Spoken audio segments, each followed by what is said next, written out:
You guys, tonight we're cooking outdoors. Got my hair pulled back and we are making jam. So some homemade blackberry jam is what we're doing tonight. Jam 101. Let me teach you how to make jam. And I'm bundled up because it's even cold here in Arizona in the winter time at night. Okay, so here's what you'll need down here. Okay, I've got some lemon juice, some fresh lemon juice. I'm gonna need 4 tablespoons of that, 3 cups of sugar, and we're doing a low sugar blackberry jam, so you have to have a low sugar pectin, and I like Pomona's pectin. You can use Sure-Jell, they have a low sugar one as well for that. You'll need your lid magnet, debubbler for your canning. You'll definitely need your jar lifter. You will need like a potato masher because we're going to be mashing that fruit. I've got a little bit of vinegar here for sealing our jars, a measuring cup, a little teaspoon of butter for when it starts to foam, because it will foam as we're boiling the berries and we don't want it to foam too much. This is going to help reduce the foaming. All right, and of course a pot. We've got our blackberries right here. 4 pounds of fruit, whatever fruit you're using. We got 4 pounds here, 3 cups of sugar, 4 tablespoons of lemon juice. Okay, and of course your lids. I've got my lids that have already been sitting in some hot water, so they're ready to seal our jars up. And then of course I have the jars. How many jars this makes? I'm hoping to get anywhere from 8 to 10 half pint. So let's find out. The first thing we're gonna do is take a cup of berries here and just put them in our pot and then give those a mash with your masher. And we're going to repeat these steps until all our berries are done. And I do leave the seeds in. I find it's too much of a pain to take them out. So we'll just leave the seeds in there. And let's keep going here.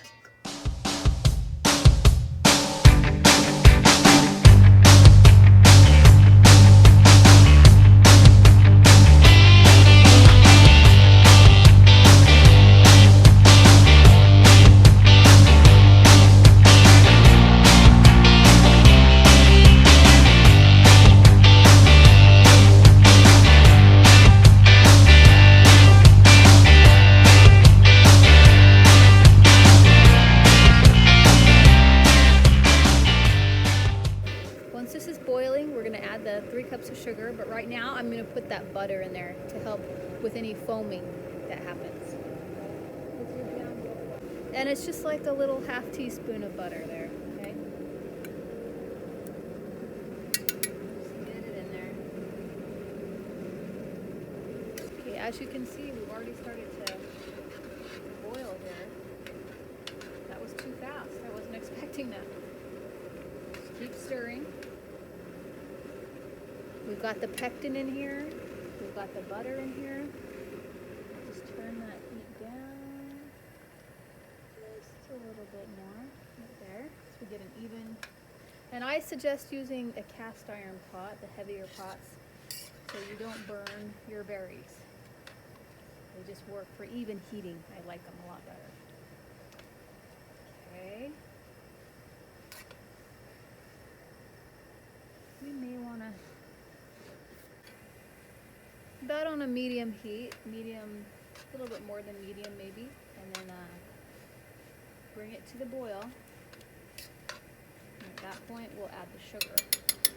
And then we'll boil it again for about 2 more minutes. As you can see down here, it's bubbling nicely, and I don't really see any foam that I need to scoop out. But if you did have foam around the edge, scoop out that foam with your spoon and just put it on a plate. You don't want the foam in there.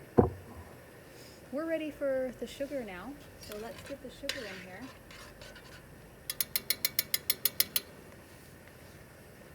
Three cups of sugar. I'm using an organic cane sugar.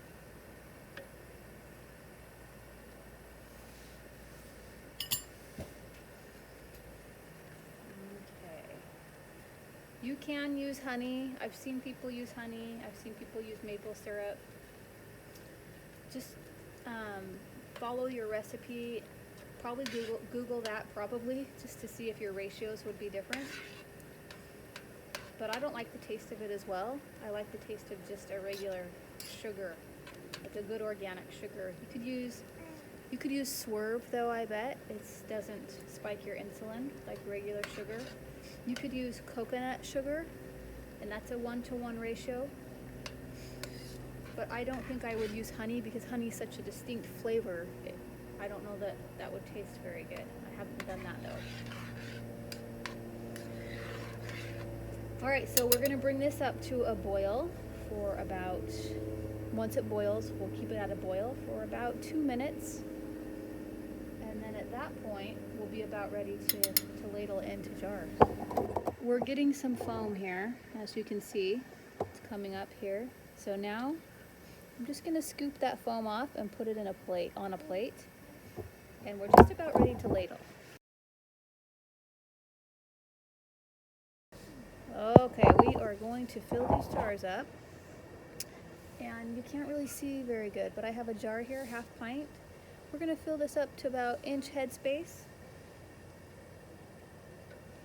So I've got my canning funnel, and you can see, I'll try to bring you into the light here. I don't even know if you can see.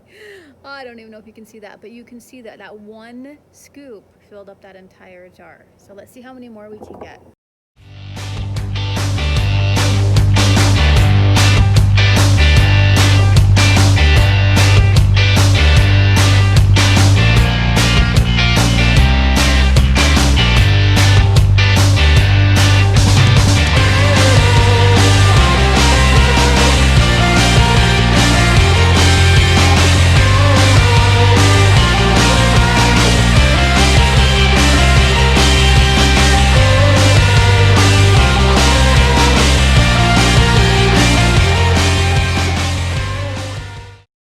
Okay, we have all the lids on. We've cleaned the rings.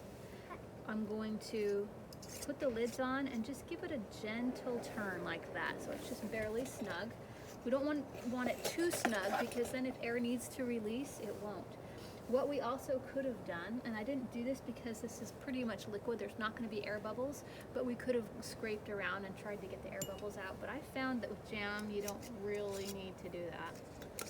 It fills up all the gaps.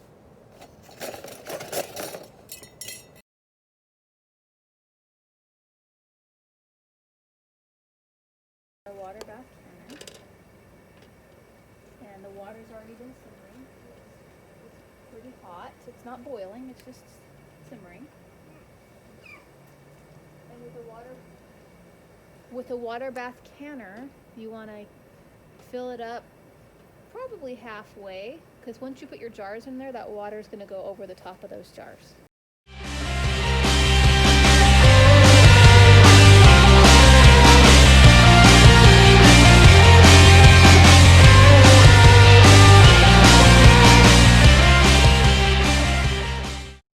We're going to bring this to a boil. Once it's boiling rapidly, it's kind of boiling now, but we'll bring it to a rolling boil and then we'll set a timer for 10 minutes. All right, this has been going for about 10 minutes now at a boil, so we can just turn that off, just like that, and I'll start pulling those out. Okay, all our jars are out, and from this point, what would be nice that you could do is wait for them to pop. You'll hear the seal, but you can actually take the lid off. I've heard of this tip too. Once they kind of pop, you could take the ring off.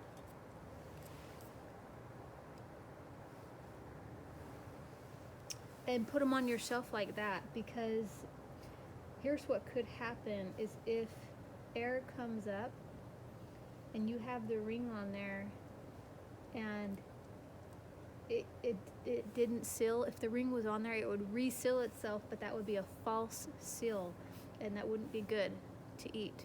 So if you just had the ring off and just it seals on its own, it wouldn't false seal again because the ring wouldn't be on there. That's just a little tip I learned. Just wanted to throw that out there. And then if you have more jars and you don't have rings, you could always just use your rings for other jars, which we don't think about because we always keep buying more rings. But you wouldn't need to. You could just put them on your shelf like that. So there you go. Here it is. There's our beautiful jam. It's going to taste amazing on some homemade bread. We could give it to neighbors for gifts if we want. And we'll just let it cool. I won't leave it outside overnight because the cold air could mess with it, the really cold air. So I'll take it inside and put it on my countertop, and then it's ready to go.